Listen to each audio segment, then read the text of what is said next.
Good afternoon बच्चों। आज हम आखिरी +1 की सेट की तैयारी करवाना शुरू कर रहे हैं।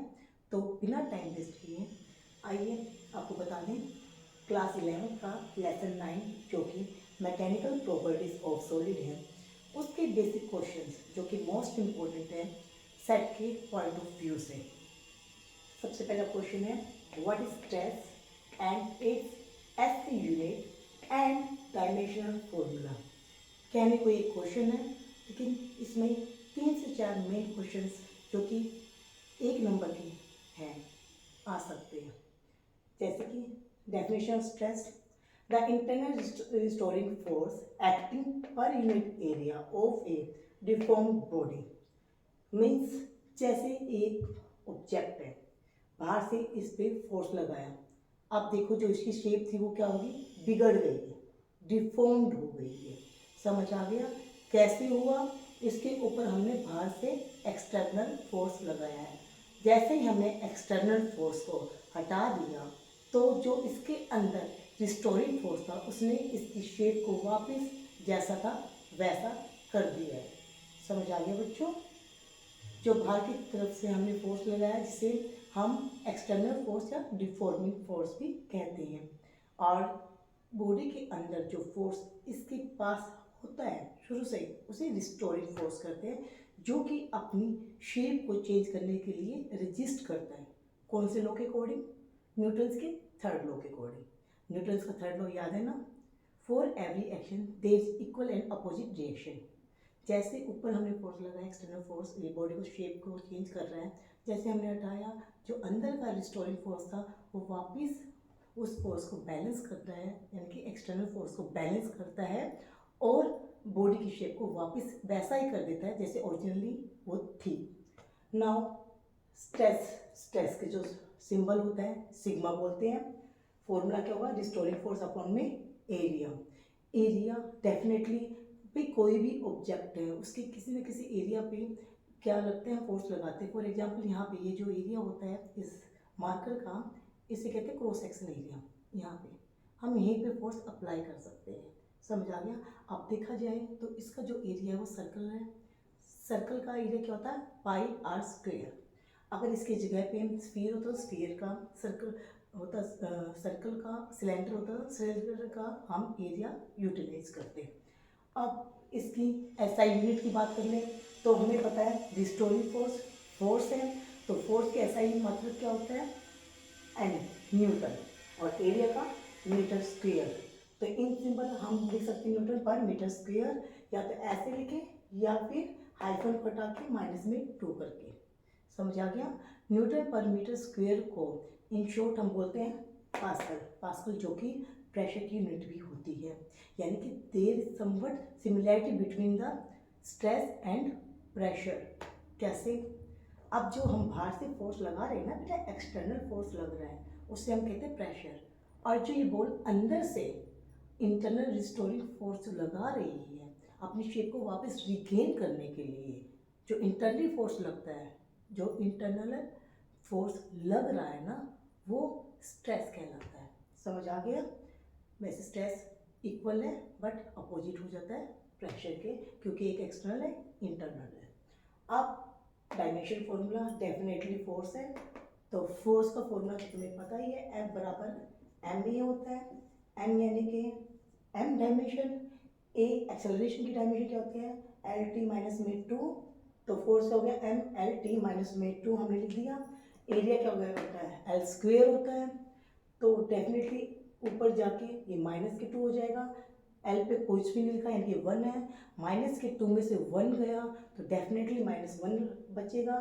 तो डायमेंशन फॉर्मूला ऑफ स्ट्रेस हो जाएगा एम एल माइनस में 1 टी माइनस में 2। मोस्ट इंपॉर्टेंट है, कई बार आ चुका है तो आपको पता होना चाहिए स्ट्रेस की डायमेंशन क्या होती है। Next question, what are the different types of stress. बेटा डिफरेंट टाइप ऑफ स्ट्रेस देखा जाए तो कई टाइप से हम इलोबरेट कर सकते हैं, एक्सप्लेन कर सकते हैं, लेकिन मेनली ब्रॉडली हम ब्रॉडली 2 कैटेगरी में डिवाइड करते हैं। एक का नाम होता है नॉर्मल स्ट्रेस, दूसरे का मेन है शेयरिंग स्ट्रेस या फिर टेंजेंशियल स्ट्रेस। नॉर्मल स्ट्रेस में जो मेन पॉइंट होता है 2 कैटेगरी या सब डिवीजन होती है। पहले में बोलते हैं लॉन्गिट्यूडिनल स्ट्रेस, दूसरे में हाइड्रोलिक और वॉल्यूमेट्रिक स्ट्रेस। अब लॉन्गिट्यूडनल स्ट्रेस में क्या होता है बेटा, किसी भी लेंथ में चेंज होता है, मतलब कि ऑब्जेक्ट की लेंथ में चेंज होता है, चाहे वो इंक्रीज हो या चाहे डिक्रीज हो, ठीक है। Change in length of any object when we apply the normal force on the area of cross section, ठीक है, that is known as the longitudinal stress. अगर फॉर एग्जांपल हमें स्प्रिंग ले लें, स्प्रिंग या रबर बैंड ले लें, हम इसे स्ट्रेच करते हैं तो उसका साइज क्या होगा, इंक्रीज हो जाएगा। और जब साइज में इंक्रीमेंट होता है तो स्ट्रेस कहलाता है टेंसाइल स्ट्रेस। क्या कहलाता है, टेंसाइल स्ट्रेस। अगर साइज में इंक्रीज हो तो हम एक्सटर्नल फोर्स अप्लाई करते हैं ऑब्जेक्ट पे और एज ए रिजल्ट उसका साइज क्या होता है, इंक्रीज हो जाता है, तो stress which comes into force is known as the tensile stress. समझ आ गया। और अगर हम स्प्रिंग को स्ट्रेच करने की जगह उसे कंप्रेस कर दे, खींच दे, खींचने से क्या होगा, उसका जो साइज है वो डिक्रीज हो जाएगा। और साइज जब डिक्रीज हो जाता है तब उस स्ट्रेस को हम बोलते हैं कंप्रेशन स्ट्रेस। समझ आ गया। नेक्स्ट आ गया अपने पास हाइड्रोलिक और वॉल्यूमेट्रिक स्ट्रेस, जो कि नॉर्मल स्ट्रेस का ही एक टाइप है। फॉर एग्जांपल बेटा, अब हम कॉटनी को ले लो या फिर इस बॉल को ले लो, पहले बॉल को इस दो तरफ से दबा था, अभी देखो हर जगह से हम प्रेस करते हैं, दबा दिया, दबाने से देखो हर जगह से इसकी साइज क्या है, चेंज हो गया इसका, हाँ या नहीं। तो ओवरऑल जब किसी भी स्फीयर को या ऑब्जेक्ट जो स्फेरिकल फॉर्म में होता है, चारों ओर से फोर्स लगाया जाता है तो उसके वॉल्यूम में क्या हो जाता है, डिक्रीज हो जाता है वॉल्यूम। साइज देखो इसका इतना था, इतना हो चुका है। इसे क्या कहते हैं, वॉल्यूमेट्रिक स्ट्रेस या बुल्क स्ट्रेस। समझ आ गया बच्चों। इसमें वॉल्यूम में चेंज आता है। अब सेकंड टाइप का स्ट्रेस होता है शीयरिंग स्ट्रेस या टेंजेंशियल स्ट्रेस। इसमें क्या होता है बेटा, अभी तक जो हमारे ऊपर स्ट्रेस लगाया था, कोई भी ऑब्जेक्ट होता है, जैसे ये ऑब्जेक्ट है तो यहाँ पे हमने क्रॉस सेक्शन पे लॉन्गिट्यूडनल स्ट्रेस लगाया, जो कि नॉर्मल स्ट्रेस का एक टाइप है। नॉर्मल का मतलब क्या होता है, एरिया क्रॉस सेक्शन से क्या बताएगा, 90 डिग्री का एंगल बनाता है। 90 डिग्री का एंगल बनता है यानी कि वो नॉर्मल हो गया। अगर कोई और एंगल बनाए जो कि 90 डिग्री से अलग होता है तो टेंजेंशियल बोलते हैं। फॉर एग्जांपल अब ये बुक ले लीजिए, इस बुक को हमने देख लिया, ये देखो आराम से एक रेक्टेंगल शेप में है। अब हमने ऊपर की तरफ इसके पैरेलल ही फोर्स लगाया, शेप देखो जरा रोमबस, ठीक है, चतुर्भुज बन चुका है ये। समझ आ गया बच्चों। इसे कहते हैं शीयरिंग स्ट्रेस। अभी देखो वापस ये जो चेंजेस हो गई इसकी डायमेंशंस में, इसे शीयरिंग या टेंजेंशियल स्ट्रेस कहते हैं। Now next, what is the effect of deforming force. Definitely देख लिया आपने, हमने शीयरिंग स्ट्रेस में देख लिया, हमने इस बॉल के एग्जाम्पल से भी देख लिया। It can change the shape, volume और साइज ऑफ द ऑब्जेक्ट। समझ आ गया, सिंपल सा आंसर है, आप अपनी भाषा में दे सकते हैं। What is the direction of deforming force in the case of shearing stress. अभी आपको एग्जाम्पल देके दिखाया, आपको विजुअली बुक का एग्जाम्पल दिया है तो पता लग गया था। The deforming force is parallel to the area of cross section. Parallel को मैंने जानबूझ के इन शॉर्ट लिखा है, स्पेस थोड़ा कम था, पैरेलल की स्पेलिंग आपको पता ही है, याद हो गया। काफ़ी इंपॉर्टेंट क्वेश्चन है बेटा।